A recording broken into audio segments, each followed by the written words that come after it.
Hey everybody, welcome to Author Talk. I'm Sarah Donovan, and we are talking to authors who have contributed so generously to the Just YA anthology that is a free open access resource for teachers and students through Oklahoma State.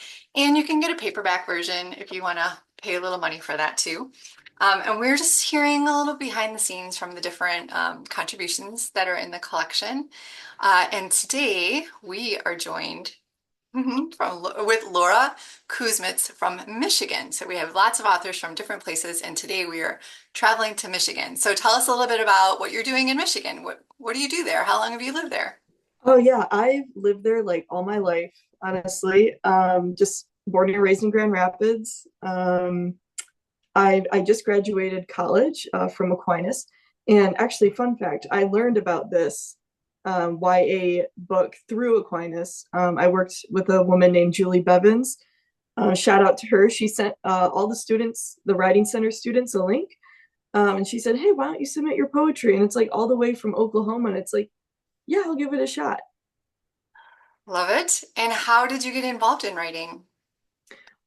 So it's kind of strange. I always like found myself like I have like the blood of a writer, if that makes sense. Like my mom was a writer, and for the longest time I wanted to like get into acting and stuff, but it didn't work out. And I remember writing my first big poem about my grandpa who died, and I read it at the funeral.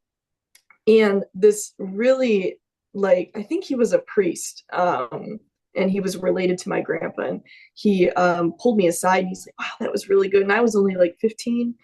And he said, like, what do you want to do with your life? And my mom put her arm around me and she's like, she's going to be a writer. And I'm like, I guess, I guess, sure.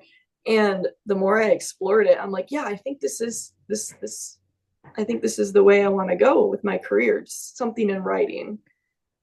Love it. Thank you so much for sharing that. I think we talk as a teacher, we talk a lot about, nurturing the identity of writers in our classroom and Mhm. what makes a writer and how we define it. And sometimes we just need someone to validate our interests and our talents in order to give us that nudge to pursue it. And it sounds like you've had some Mhm. good support. Yeah, absolutely. I'm very, very thankful. Great. Well, and I'm glad that that the connection to Oklahoma State filtered its way through you. I have a couple really dear colleagues that are at Aquinas, Nice. Stephanie Boudelier and Gretchen, who has a new, I think she might have changed her last name, Oh Rumor. yeah. Yeah, no. I took a few classes under her. She's wonderful.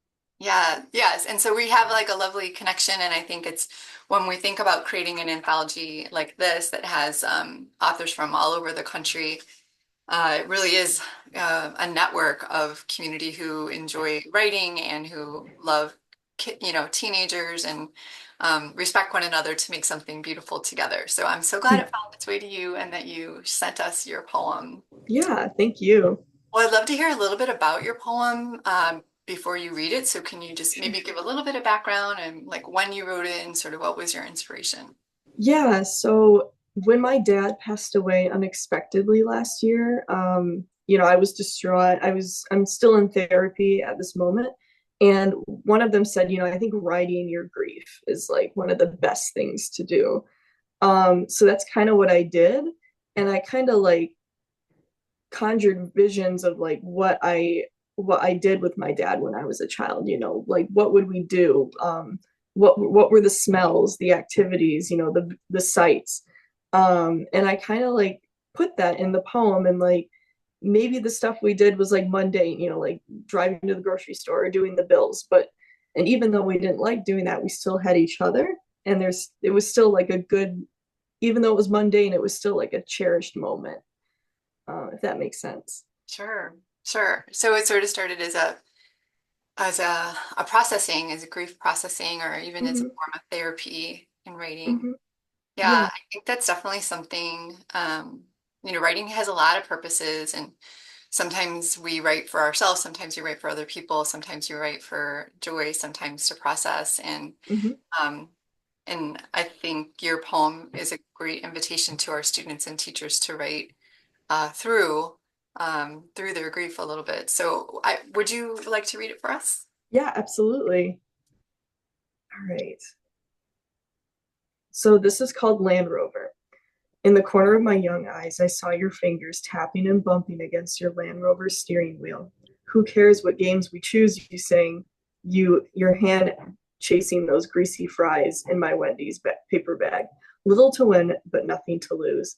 I would brace for the potholes on my seat with a dripping burger in my hand, the taste of acidic ketchup filling my stomach, and the waves of CO2 gas and the Michigan cold painting my nose a painful red. After you've departed, I have been at war, scrimmages with hot smoke and supersonic bullets unfolding as I glance at your ashes. I remember me, your daughter, holding the box of you on our last drive. No music, no processed American grease, no rundown trembling engine, but the shale gray spring sky, the heat in the air teasing us, appearing, then drawing back to cold. It's a kind of cold that we would find ourselves in, that we'd hate but we'd endure. Knowing the comfort of each other's existence would pull us through. My mother's forward focus engine only hums, and the silence speaks ancient word. Her silence speaks ancient words only the ones left behind can understand. Truth be told, I hated how your engine squeaked and faltered as we zoomed across the roads of your old town. But it's what you could offer, and I let it be, and you let me be whatever I wanted to be. And how will I ever see these same old roads the way I saw them with you? That's the problem. I can't. We were what we were, and nothing could ever change that. Hmm. Thank you, Laura. Yeah, of course. Well, I'm so sorry for your loss, and Thank you. I wonder how it feels reading this again. It definitely like brings the visions back. Like I can remember like in the middle of January, the snow is like, I don't know, 6 feet, and we're just driving and potholes are everywhere and we're just eating Wendy's. And like it's kind of terrible because I'm like I've lived in Michigan all my life, but I hate the cold. And so did my dad, but it was still a really fond memory. And I think that's cool that like mundane things can like sometimes you find joy in that. Yes, yes, absolutely. And I think we talk about there's this writing community. I don't know if you have ever checked out Ethical ELA. No. That's called, okay, write that down because Okay. we're going to write next week, next Saturday through Wednesday. We just write a poem a day and people only say Oh, nice things to each other. It's really nice. okay. Um, but what we talk about there, and it's just always like really low stakes poetry writing. We write super flash drafts and share them and just Hmm. really just getting it going and trying to minimize rules or self-doubt and things like that. But one of the things we do talk about is how really specific details can be universal in some ways. Yeah. So even though you're not just saying fast food, you're saying Wendy's. And like Wendy's calls to mind something really vivid, really particular if you have lived in that some part of the country where there is Wendy's. Uh, Yeah. and you know exactly what's going on. And especially if you're Midwest, that's something that you're going to know, right? And so Hmm. it calls to mind so many things. Um, and whether it's Wendy's or In-N-Out Burger or something, it does place you geographically, but also you know exactly what we're talking about in that moment, in that precision. Uh, Yeah. and we love that when we're reading other people's poetry because even though it seems really specific to you, we can connect to it as well. It's like really, and you do that Hmm. so well in here. I feel like that's why one of the reasons the people at the review board who were reading all these poems, which were teachers and authors and teenagers, is the precise words and the imagery and the sensory language and all of that is beautiful to read and also a great mentor text for writers. So if we have our students writing through their grief or talking to someone or something that they Hmm. lost, it could be a loved one. It also could be, a younger self version, or even could just Hmm. be, a beloved toy or Hmm. piece of jewelry that's long lost, right? And there can be a Yeah. writing directly to that as a writing activity. But your Yeah. poem in particular here captures the grief in such precise scenes that Thank make it you. really Yeah. come alive and relatable. Just so beautiful. Awesome. Yeah. Thank you. I wonder, what do you think about having this in a book where teenagers are going to read it? I'm really like, I'm thankful and like, I'm surprised too because like, I read like who also was published in this anthology, and like a lot of them were like professors and well-established teachers and educators, and I'm like, wow, like me, like I mean, I'm 24, but I can still consider myself a baby in the writing world right now, and it's like, wow, like I was just shocked and like pleasantly surprised too. Yeah, I think it shouldn't have to be that way, Laura. Because I think when we're thinking about reading and thinking about choosing things for our students, we want them to see voices and experiences from a wide range of people and places and age and identities and all of Mhm. that. And we have there's a few others in here from college students. One is from Atlanta, Oh, and the nice. other is Okay. from an S. She didn't want to give her full name for safety reasons because she's in Armenia. Um, Okay. but there's a few of those stories because it really is still, perspectives from different people in different places, Mhm. and youth is important. Youth Oh perspective is yeah. important. Yeah, it is. Yeah, so I'm glad yeah, there is sometimes this imposter feeling, I think, as a writer, like, can we be in the same space as someone who has a really long career? And I think people in a really long Mhm. career, especially the people in this book in particular, Yeah. really incredible human beings, welcome and uplift other authors because it costs us Mhm. nothing to lift up Right. someone else. Yeah. I'm just very happy I'm like published alongside these. Like I've read some of the poems. I'm like, wow, like I'm like with them. That's really cool. It is. It's really great, and you should be really proud of yourself for that. Thank you. Something that people can't see on the page, and they will when they click on the link that's in the comment section, is your formatting, which is you chose sort of not to use any capitalization, and you have some Yeah. dialogue that's in quotes and kind of long strings of lines um, Mhm. that kind of, for me, when I was reading it, looked like long lines of a road or a long thought or a memory. Yeah, like Do you want to talk a little bit about the decisions, the craft moves that you make in the formatting of it? yeah, it's interesting, like two things. Like the all the lowercase, a lot of people in my generation do lowercase, like with their writing.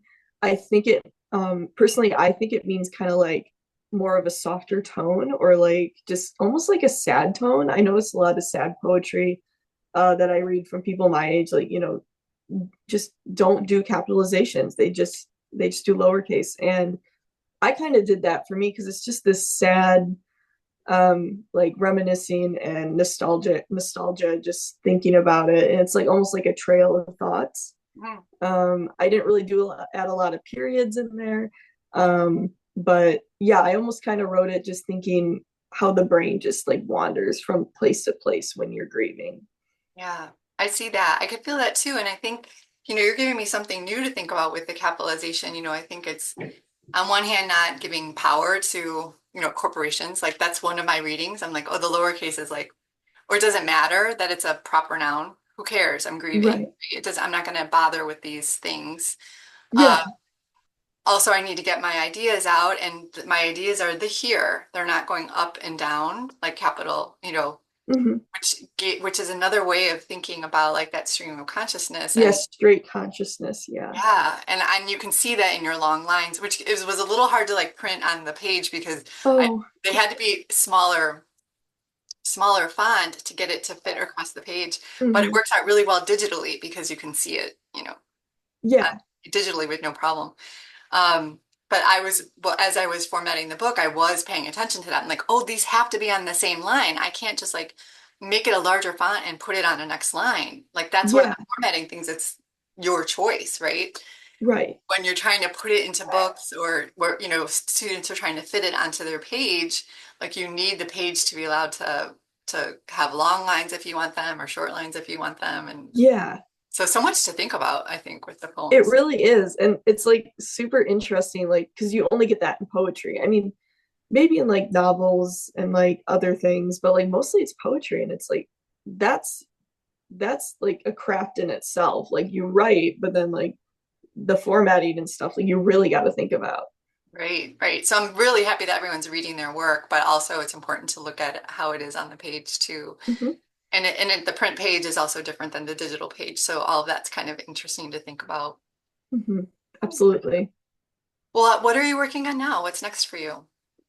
So when I was at Aquinas, I realized what I want to do writing wise is be a screenwriter.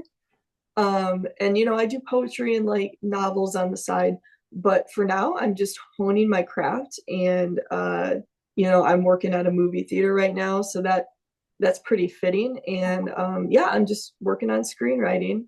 I'm really new to the job, industry right now because I've been in school all my life. So yeah, I'm just getting to work right now. So Well, I just want to like highlight this moment because when it comes to teaching writing and teaching in high school, it's really important to study the genre that you're writing in, so mhm, that we talk about that as mentor text. I know you are aware of that, but like when you want to write a screenplay, you have to read a bunch of screenplays. And when you want to write exactly. poetry, read a bunch of poetry and find out what works for you and then where you want to like disrupt it or do something a little bit different Mhm. or what mentors do you want to emulate and see how it feels for you. And so it's really great to hear you mention that as Yeah, you're absolutely. honing your craft. Exactly, yeah. And I'm not perfect at poetry either. I'm still honing my craft in that subject as well. Yeah. Is there anything you want to say to the teachers or the students who read your work, or just a message to anybody before we end our conversation? Yeah, I guess like for the teachers and students, I would just say maybe use my piece of writing as a way to get more creative or like maybe have more inspiration so they can create their own poetry with their own sounds, their own visions, their own like, um, just hidden meanings with objects or like the weather or just anything like that. I guess being personable in your poetry is really important. So yeah, I think that's the best advice I can give right now. All right. And would you be willing to like visit a classroom, zooming in to work on poetry with them? Sure, yeah, I'd love to. Okay, teachers, you hear it there. You can reach out to Laura. Yep. All right. Thanks, Laura. Thanks for being with us today. Yeah, absolutely. Thank you. This has been great.